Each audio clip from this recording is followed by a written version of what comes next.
I shall begin by describing the laws of laws. There are certain maxims of laws, my Quintus, not so ancient as the primitive sacred laws, but still possessing greater authority, and greater antiquity too, than the common parlance of the people. These legal maxims I shall mention with as much brevity as possible, and I shall endeavor to expound the laws, not indeed in their whole extent, for this would be infinitely laborious, but those which involve the principles and contain the sum and substance of the rest. Such are the following. Approach the gods with purity. Appear before them in the spirit of devotion. Remove riches from their temples. Whoever doth otherwise shall suffer the vengeance of heaven. Let no one have private gods, neither new gods nor strange gods, unless publicly acknowledged, are to be worshipped privately. Let the temples which the fathers have constructed in the cities be upheld. Let the sacred chapels and consecrated groves in country places be protected. Let the customs of the fathers be preserved in the families.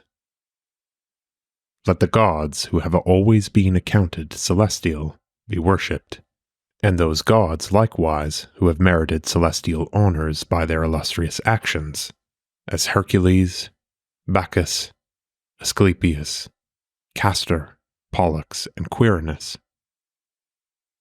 Let due honor be likewise paid to those virtues by which man is exalted to heaven, as intelligence, valor, piety, fidelity, and let temples be consecrated to them. But with regard to the vices, let no sacred sacrifices be paid to them. Let all contentions of every kind cease on the sacred festivals, and let servants enjoy them, their toils being remitted. For, therefore, they were appointed at certain seasons. Let the priests duly render the public thank offerings to heaven, with herbs and fruits, on the sacrificial days. Also, on the appointed holidays, let them offer up the cream of milk and the sucklings.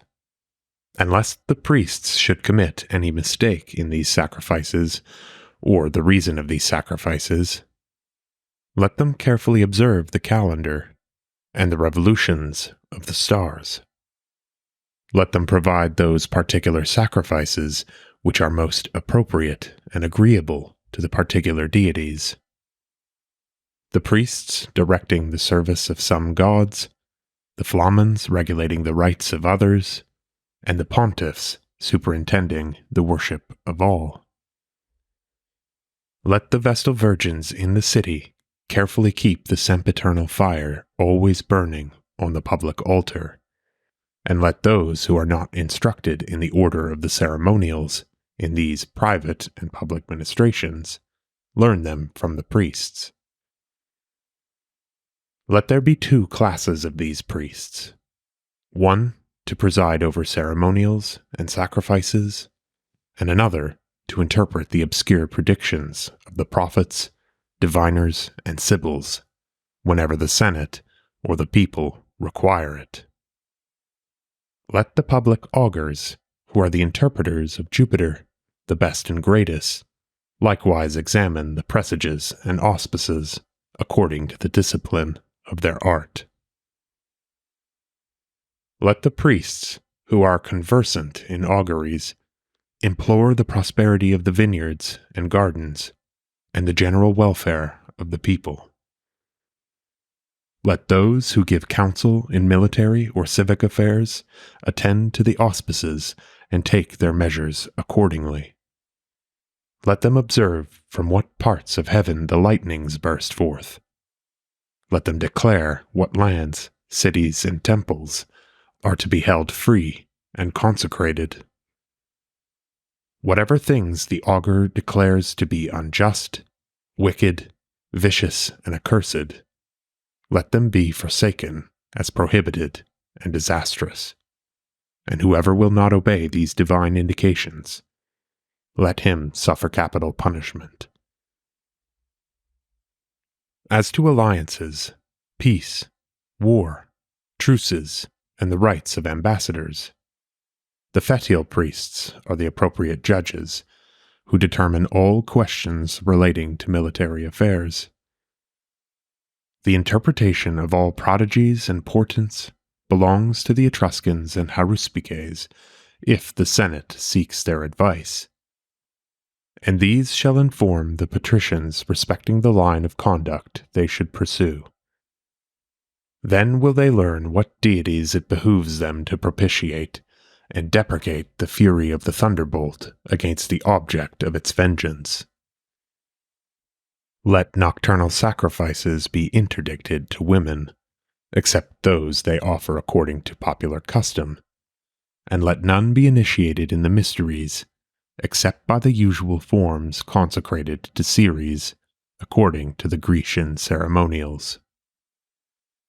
Let there be sacrifice made by the criminal for crimes which cannot be expiated by the priest, being acts of impiety.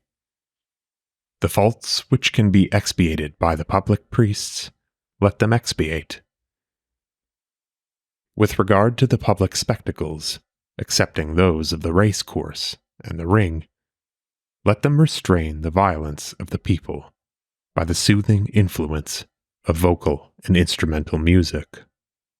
And let the honors of the gods be inseparable from the amusements of these diversions. Let them retain whatever is best and purest in the ancient form of worship.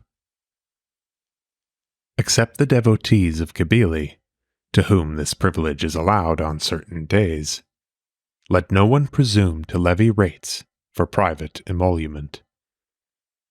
Whoever purloins or robs the sacred property of the temples, let the sacrilegious wretch be accounted as no better than a parricide. The divine punishment of perjury is destruction. The human penalty is infamy. With regard to incest, let the chief priests sentence it to the extremest penalty of the law. Let not the impious man who should render sacrifice attempt to appease the gods by gifts and offerings. Let vows be piously performed. Wherever law is violated, let its punishment be executed. Let no private person presume to consecrate his land, and let his consecration of gold, silver, and ivory be made within the limits of moderation. Let private devotions be perpetually practiced. Let the rites of the deities of the dead be punctually discharged.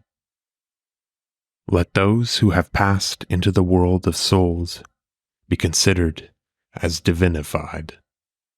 Thus, unnecessary expense and sorrow with regard to our departed friends will be reduced and diminished.